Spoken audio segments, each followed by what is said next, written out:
Hello everyone, how are you doing? This is MD Tech here with another quick tutorial. In today's tutorial, I'm going to show you guys how to send a direct message to a Twitter user or Twitter page. So this should hopefully be a pretty straightforward process here, guys. And without further ado, let's go ahead and jump right into it.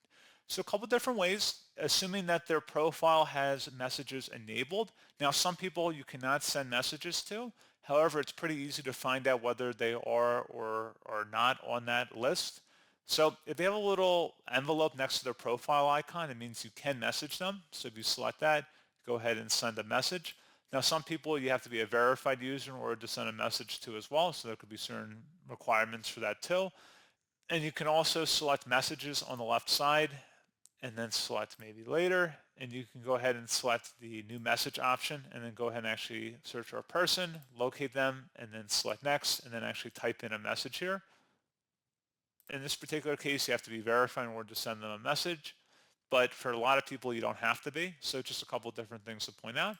But pretty straightforward process, guys. And as always, thank you for watching this brief tutorial. I do hope I was able to help you out, and I do look forward to catching you all in the next tutorial. Goodbye.